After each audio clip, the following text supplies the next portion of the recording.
The morning sunlight crept through the lace curtains, spilling across the polished wooden floor of the Whitmore estate.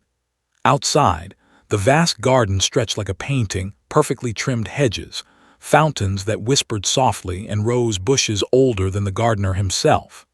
And in the center of the house, by the grand window, sat Evelyn Whitmore, 29 years old, beautiful, and trapped in a wheelchair she'd known since she was 14. 15 years.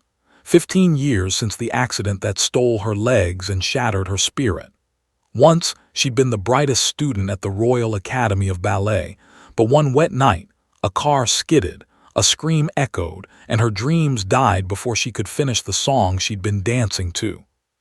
Her father, Charles Whitmore, had done everything: specialists, surgeries, foreign doctors, but every hope ended the same way. She'll never walk again.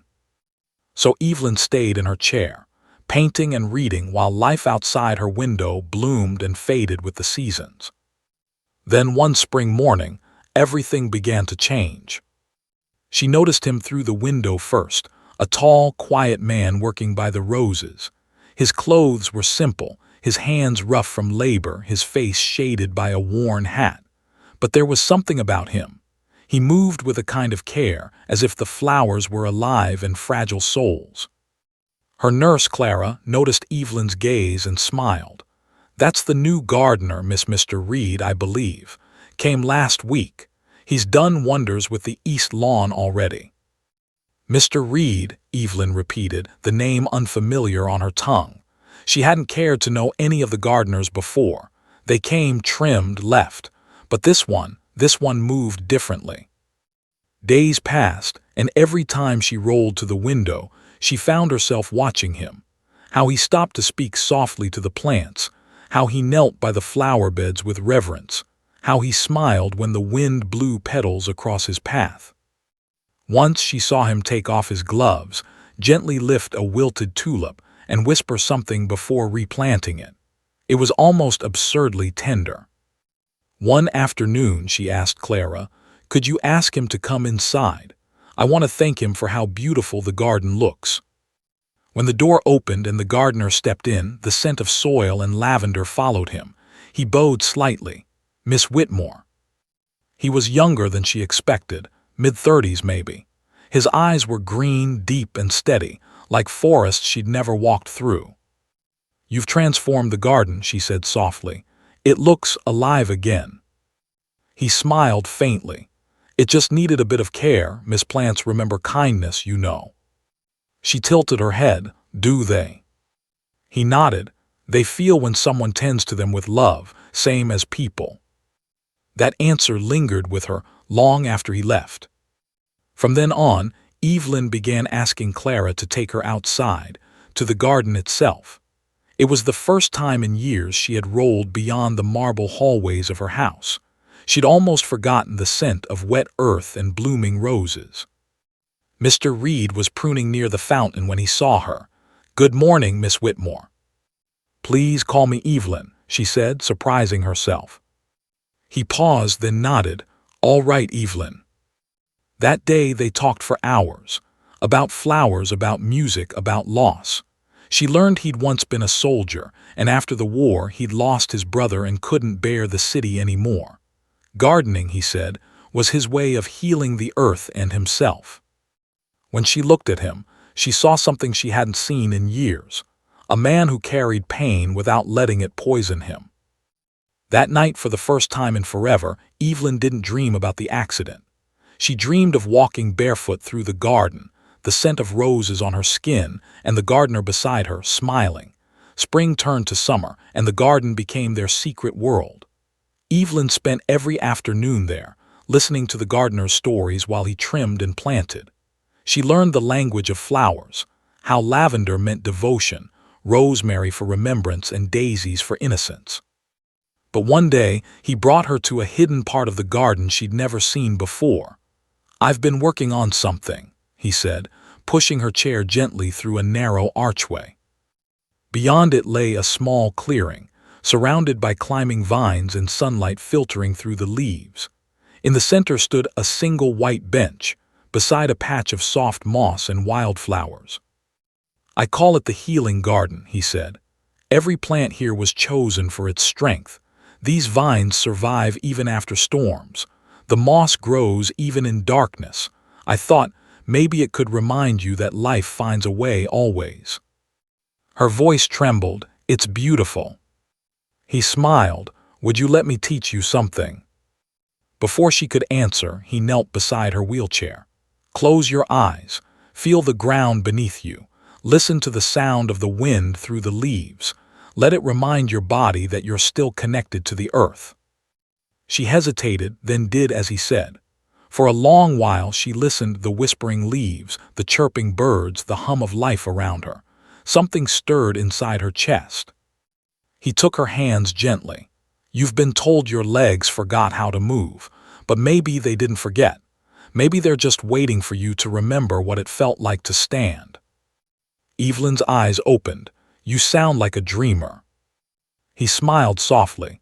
Maybe dreams are the only truth worth chasing. That evening, she couldn't stop thinking about his words. For the first time in 15 years, she wondered, what if it wasn't impossible? The next day, he brought something new, a series of stretches, movements. He said they were part of a therapy he'd learned while helping veterans. Just try, he encouraged. No pressure, I'll be here. Every day they practiced, slowly, painfully, but always with patience. When her muscles trembled and her breath came short, he whispered, You're stronger than you think, Evelyn. Don't fight your body, talk to it.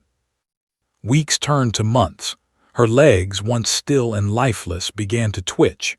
The doctors had long said it was impossible, but something was happening, something real. One morning, as she tried again, sweat glistening on her forehead, she felt a faint pull in her thigh. It startled her so much she gasped. I felt it, she cried. Mr. Reed's face lit up. Then we keep going. From that day on, she lived for their sessions.